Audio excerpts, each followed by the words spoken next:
Amém? Efésios 6, a partir do verso 10. No demais, irmãos meus, fortalecei-vos no Senhor e na força do seu poder. Revesti-vos de toda a armadura de Deus, para que possais estar firmes contra as astutas ciladas do diabo. Porque não temos que lutar contra carne e sangue, mas sim contra os principados, contra as potestades, contra os príncipes das trevas deste século, contra as hostes espirituais da maldade nos lugares celestiais. Amém. Irmãos, a palavra de Deus revela todos os mistérios e todos os segredos, todas as situações que estão envolvendo a vida do ser humano nessa terra. A Bíblia tem 66 livros, por isso, nós já vimos que 6 é o número do homem. Então, a revelação de 66 livros é para que o homem tenha pleno conhecimento de como se conduzir na terra, conhecer tudo, todos os mistérios das coisas físicas, naturais, das coisas espirituais. A Bíblia é o estatuto de Deus para o homem andar sobre a terra. E aqui a Bíblia está descrevendo numa revelação que logicamente nós vamos ver a realidade dela nos confrontos que o Senhor Jesus teve sobre essa terra. Lá em Marcos capítulo 5, ele expulsou uma legião de demônios do endemoniado gadareno, aquele que entrou nos porcos, os demônios que entraram nos porcos. Teve um homem que chegou diante de Jesus: Senhor, o meu filho, está terrivelmente endemoniado. Às vezes o demônio pega ele, joga ele no fogo para o destruir, às vezes joga na água. Aí Jesus expulsou o demônio e deu essa autoridade aos seus discípulos, que também depois fizeram a obra como ele tinha dito: aquele que crê em mim fará as obras que eu faço e fará maiores do que estas, porque eu vou para o Pai. Então, o que nós queremos falar nessa oportunidade? Queremos intitular isso de batalha espiritual. O que é a batalha espiritual? Existem demônios nessa terra? Claro que existe. Nós temos nos defrontado várias vezes com tantos deles, temos colocado eles para correr. Houve um tempo em que eles nos colocaram para correr, lógico, quando não conhecíamos a verdade. A Bíblia diz: conhecereis a verdade, Quando alcançamos esta libertação, nós descobrimos que não éramos nós que tínhamos que fugir do diabo, era ele que tinha que fugir da gente. Aliás, a Escritura vai ser clara: sujeitai-vos a Deus, resistir ao diabo e ele fugirá de vós. Você tem visto isso na sua vida? Você não tem problemas com o diabo. No começo da nossa caminhada, temos. No começo da nossa caminhada, quando a gente começa a entrar na igreja, o diabo começa a nos cercar. É demônio, a gente ouve a porta bater, ouve passos não sei aonde, tudo está dando errado. Você começa a caminhar para a igreja, começa tudo a dar errado, e você diz: engraçado, agora que eu estava indo para a igreja, está tudo dando errado. É a batalha espiritual, é a guerra. Enquanto você é fraco, meu irmão, o diabo pinta e borda. Mas depois que você chega a um nível de conhecimento, como a Bíblia diz, conhecereis a verdade. Aí quando você conhece, aí você começa a ignorar todos os ardis satânicos e começa a realmente se vestir e revestir da palavra de Deus. E Lucas 10:19 vai dizer: eis que vos dou poder para pisar serpentes e escorpiões, toda a força do diabo, e nada vos causará dano algum. Aí você se revestiu disso, aí a tua armadura começa a se completar, você crê, aposta a vida, aí o diabo quando olha e fala: já era, perdi mais um. Amém, queridos? Isso é uma batalha espiritual. Claro, isso não tem motivo para se escrever tantos livros como como alguns homens de Deus até, com certeza, têm escrito por aí. Não há motivo para se escrever tantos livros. Essa batalha é uma coisa natural que acontece para aqueles que adentram ao reino de Cristo e ainda estão neste mundo. Nós temos, uma mente, temos ouvidos, temos olhos. Então, o Espírito de Deus, a Bíblia diz que ele fala, não diz? Diz, porque Jesus falou que o Espírito Santo nos convenceria do pecado, da justiça e do juízo. Ele nos guiaria em toda a verdade. Então, existe uma comunicação do Espírito Santo conosco.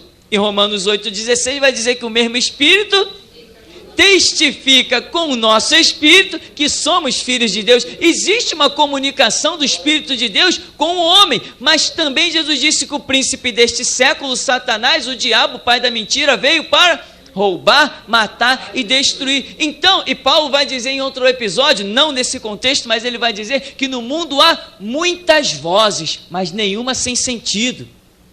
Então, nós vivemos num mundo onde o diabo também está o tempo todo falando através de uma situação, através de uma imagem, até na televisão, através de uma frase, através de N situações, mas o Espírito de Deus também está falando. Ele está querendo convencer o homem do pecado, da justiça e do juízo, para que o homem não caia nas transgressões, e o diabo está querendo convencer o homem do contrário, querendo levar o homem ao pecado, para que ele entre na justiça de Deus e seja reprovado, e o juízo de Deus recaia sobre ele. Esta é a batalha espiritual que existe. Não ignoraremos jamais que anjos e demônios lutam. Não ignoraremos isso, porque o livro de Daniel mostra isso.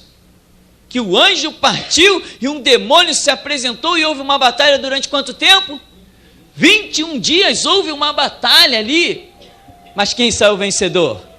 E sempre será assim, a história será sempre a mesma, porque está escrito no Salmo: o anjo do Senhor acampa-se ao redor dos que o temem e os livra. Provai e vede que o Senhor é bom. Há uma batalha espiritual, mas há uma vitória decretada pelos que vencem pelo sangue do Cordeiro, pela palavra do testemunho, e não amam as suas próprias vidas até a morte. Apocalipse 12:11 diz exatamente isso. Aquele o que tem lá é: eles, pois, o venceram. Dentro de um contexto está dizendo: a igreja venceu ao diabo pelo sangue do Cordeiro, pela palavra do testemunho, porque não amou a sua vida até a morte. Irmão, a guerra, a batalha, Jesus Cristo nos alistou no seu exército, mas já nos deu a palavra de vitória. Nada nos pode parar, nada nos pode deter. Mas claro, se é uma batalha, se é uma guerra, você tem que ter uma armadura, você tem que ter um utensílio de defesa, você tem que ter uma arma de ataque. E é aí que entra a descrição que Paulo recebe gloriosamente. Ele diz, no verso 13: portanto, tomai toda a armadura de Deus, para que possais resistir no dia mal, e havendo feito tudo, ficar firmes. Primeira questão que existe aí: resistir no dia mal. Meu irmão, o dia mal para a sua vida, ele já está marcado. Esse dia mal, ele já está marcado a partir do momento. Por quê? Porque ninguém entra no céu sem prova, ninguém entra no céu sem luta. Nós estudamos aí pela simbologia e pela tipologia que a igreja foi representada no Antigo Testamento por Israel. E Israel, para sair da escravidão do Egito e entrar na terra prometida, ele teve que passar por um deserto, por uma situação de prova. Hoje é as nossas vidas. Ninguém vai entrar no céu no oba-oba. Não vai, meu irmão. Mas não vai mesmo. Você vê que Apocalipse diz assim: ao que vencer, dar-lhe-ei que coma do maná escondido. Ao que vencer, falou-ei coluna no templo do meu pai. Ao que vencer, não sofrerá o dano da segunda morte. Ao que vencer, assentar-se-á comigo no meu trono. Se está falando de ao que vencer, significa que foi travada uma batalha e ele venceu. E Deus só trata com os vencedores, porque todas as armas para vencer, ele dá. E é o que está escrito aqui. Ele nos dá. Então, Se você não se preparar com muito carinho, com muita prudência, como Jesus disse, vigiai e orai. O espírito está pronto, mas a carne... Se você não se preparar com muita cautela, levando a sério Mateus 6,6, João 5,39, se você não se preparar com muita cautela, o dia mau virá e vai pegar você de surpresa. Porque Deus traçou um plano para o seu crescimento. A partir do momento que você coloca o pé na igreja, conhece o reino de Deus, adentra para o reino de Deus, Deus traçou um tempo contigo, aonde você vai ter crescimento espiritual e virá um dia mau contra você, virá um dia de batalha. Se você levou a sério o teu tempo de crescimento, quando o dia mau vier, você vai ser enquadrado aqui, depois de ter feito tudo, ficar firme e inabalável. Mas se você não levou a sério o teu tempo de crescimento, o dia mau virá do mesmo jeito e vai acabar contigo.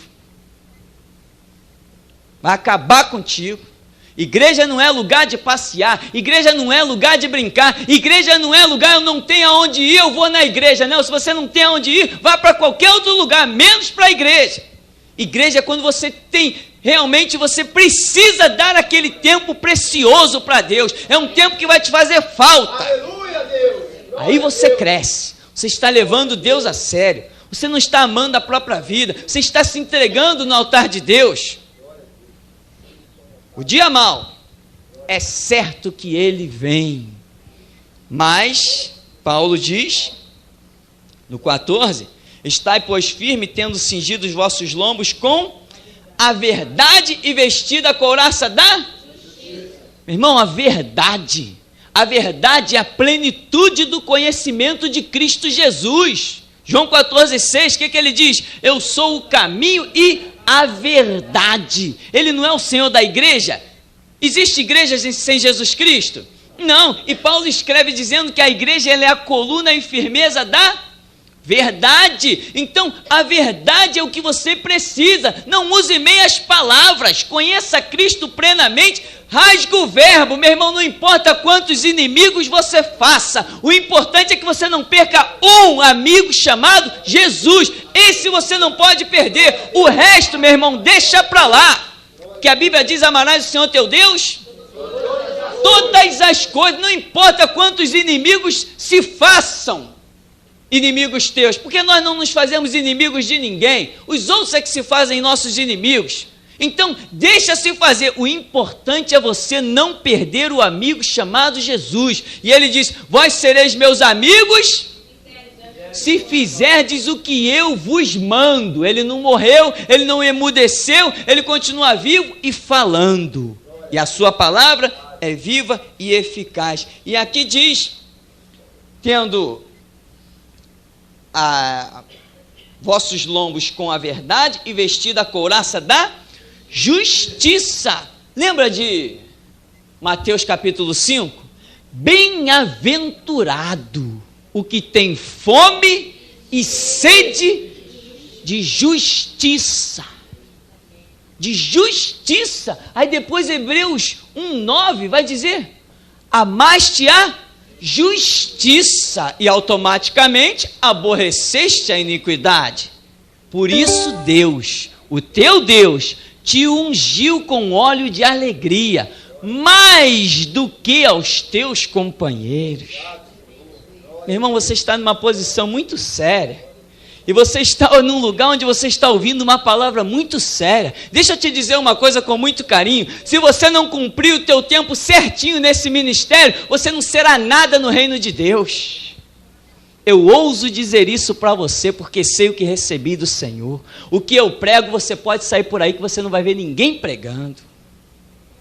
Aqui você bateu, aqui você tem que cumprir o teu tempo. Se tu não cumprir o seu tempo, você vai ficar dando cabeçada aí por fora até voltar, se quiser alcançar alguma coisa de Deus. E ele diz, fome e sede de justiça. Meu irmão, o que é fome? O que é sede? É uma questão de necessidade extrema para continuar a viver, a sobreviver. Se você tem que ter fome e sede de justiça. A sua fome e sede de justiça é o combustível da sua vida espiritual. Deus é justo, íntegro. Lembra lá de Mateus 12:36? Pelas tuas palavras serás julgado, pelas tuas palavras serás condenado. Porque é a justiça. Se você deu a tua palavra, você tem que honrar. Que Deus tremendo. E diz: calçado os pés na preparação do evangelho da paz. Talvez alguns tenham uma outra interpretação disso. Eu penso que esse calçar os pés na preparação do evangelho da paz esteja relacionado com realmente o seu envolvimento no reino de Deus. Você se integrar ao contexto de igreja. Não é você simplesmente ser um visitante da igreja, mas é você realmente ser alguém que é participante da igreja. Você é visto como uma coluna na igreja. Você é visto como uma firmeza. Quando os olhos de Jesus entram na igreja procurando um obreiro, ele acha você. Quando o Espírito de Deus entra na igreja procurando um obreiro, ele acha você. Quando os anjos são enviados a respeito dos que hão de herdar a vida eterna, ele acha você. Os teus pés estão plantados nos átrios de Deus. Você disse: eis-me aqui, Senhor. E tudo que Deus precisa realizar, ele acha você gloriosamente. Calçado os pés na preparação do evangelho da paz. E ele vai dizer: tomando sobretudo o escudo da fé, com o qual podereis apagar todos os dardos inflamados do maligno. Não deixa ninguém roubar a tua fé, meu irmão. Não deixa ninguém dizer que Deus não cura mais. Não deixe isso entrar em você. Se alguém disser isso para você, vira para ele e diz: você é louco. Não deixa ninguém roubar a tua fé. Se roubarem a tua fé de que Deus cura, você vai ser mais um jogado num leito de hospital abandonado com as enfermidades, porque roubaram a tua fé. Conheça Deus seriamente. Tomando sobretudo o escudo da fé. Quando eu era membro da igreja tradicional, a igreja tradicional é um caos, meu irmão. Os irmãos da igreja tradicional, eles não param de engatinhar o tempo todo, engatinha, não cresce nunca, não aprende nunca a andar, nem nunca a correr, não consegue ficar ereto nunca. Os irmãos da igreja tradicional é um fracasso com o evangelho. Eles perguntavam muito: macumba pega em crente? Claro que pegava neles. Nós conhecíamos vários deles à frente dos trabalhos, todo emmacumbado. Por quê? Porque não aprenderam a levantar o escudo da fé. O escudo da fé, meu irmão, você levanta quando você expõe a tua vida. Só assim. Não é com dúvida que se vence o diabo e o mundo, é com fé, porque João, em 1 João, ele vai dizer: esta é a vitória que vence o mundo, a nossa fé. Porque sem fé é impossível agradar a Deus, porque aqueles que se achegam a Deus é necessário crer que Ele é galardoador dos que o buscam, Ele é recompensador. Se tu creres, verás a glória de Deus. Você tem que crer, tem que confiar, não numa fé aleatória que falam por aí, bate a cabeça, bate o pé, o teu pedido vai para o Monte Sinai. Isso é hipocrisia, isso é descaramento. Não estou falando disso, estou falando de uma fé fundamentada na Bíblia.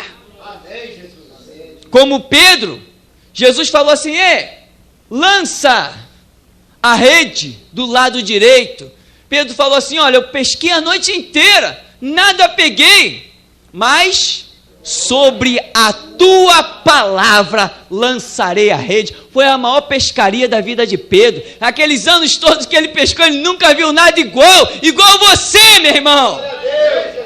Deus está preparando uma pescaria tremenda para você, mas você tem que lançar a rede sobre a palavra de Deus. Não é uma fé perdida, aleatória, um Deus perdido no céu. Não, um Deus que é a tua sombra, a tua direita. É esse que funciona. É esse que funciona. Não é um Deus perdido lá no céu. E ele diz: tomai também o capacete da salvação e a espada do Espírito, que é a palavra de Deus. Capacete da salvação. É você se guardar realmente, não deixar que os conceitos do cristianismo sejam violados. Porque se os conceitos do cristianismo que estão na sua mente forem violados, meu irmão, você perdeu a tua salvação. E aí nada vai se cumprir. E ele diz, tomai a espada do Espírito, Espírito Santo, com letra maiúscula, que é a palavra de Deus. A espada, de quem é a espada? Do Espírito Santo. A espada não é minha, claro, a palavra de Deus não é minha, mas eu tenho que estar cheio dela, repleto dela. Pinta a situação, o Espírito Santo pega a palavra que está dentro do meu espírito, joga no meu consciente, sai pela minha boca e ai do diabo se ele não sair do caminho. Amém, meu irmão? Então você tem que ser cheio da palavra. Ora, a fé vem pelo ouvir, ouvir pela palavra de Deus. Deus vela sobre a sua palavra para cumprir. Lâmpada para os meus pés e a tua palavra, luz para o meu caminho. Escondi a tua palavra no meu coração para não pecar contra ti. Se vós estiverdes em mim, as minhas palavras estiverem em vós, pedireis tudo o que quiser e vos será feito. Amém? Amém. Aquele que tem os meus mandamentos e os guarda. A espada do Espírito Santo é a palavra de Deus. Você tem que ter conhecimento da Bíblia para que o Espírito Santo trabalhe na sua vida. Aliás, sem Bíblia, quem não conhece Bíblia não conhece Deus. Jesus falou, é necessário nascer da água e do Espírito. Sem água não há Espírito. Lembra de Elias? Vamos para o Monte Carmelo. Vocês são 450 profetas de Baal? Eu sou profeta do Senhor. Vamos para o Monte Carmelo. O Deus que responder por fogo, esse é Senhor em Israel. Boa esta palavra, disseram os homens. Então vamos. Quando prepararam os holocaustos, enquanto uns estavam lá se martirizando, se agredindo, sangrando, Baal não respondeu, Elias zombou deles. Cadê o Deus de vocês? Será que ele foi viajar? Grita mais alto, pode ser que ele acorde. Volte da viagem dele. E Elias começou a zombar. Quando chegou a vez de Elias clamar, o que ele mandou fazer? Enche d'água, joga água. Jogaram água. Joga mais água. Jogaram água. Deixa transbordar mesmo isso, água. O que é água? A palavra de Deus. Aí veio o fogo do céu, consumiu o holocausto, e os 450 profetas de Baal pereceram pela espada, que também é símbolo da palavra. Sem palavra não tem Espírito Santo. Já viu esses cultos profanos e absurdos que tem aí? Culto da busca do Espírito Santo. O povo não sabe, João 3,16 está buscando o Espírito Santo. Que hipocrisia! Quanto mercenário atrás de púlpito, enganando vidas. Querem pregar um Espírito Santo sem Bíblia. Querem anunciar um Jesus sem Bíblia. Querem anunciar um Deus sem Bíblia. Haja pilantragem.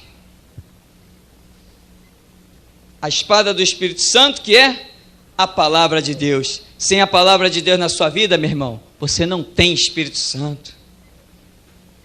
E aqui diz, orando em todo tempo, com toda oração e súplica, no Espírito, e vigiando nisto com toda perseverança e súplica por todos os santos. Orando. O que é a oração? A oração, entendo eu, outros podem ter outro entendimento, seria como que, mais naturalmente falando, aquele óleo que desceria sobre toda a junta das armaduras, para que elas tivessem movimento. Você tem tudo, mas se você não tiver comunhão com Deus, que é pela oração, você não discerne o caminho que você tem que andar. Você fica perdido, você fica sem direção. Aí Paulo diz assim, orando em todo tempo. Você tem que orar em todo tempo, porque todo tempo que você precisa de uma direção, você tem que orar, buscar em Deus. Não é sair por aí tomando decisão.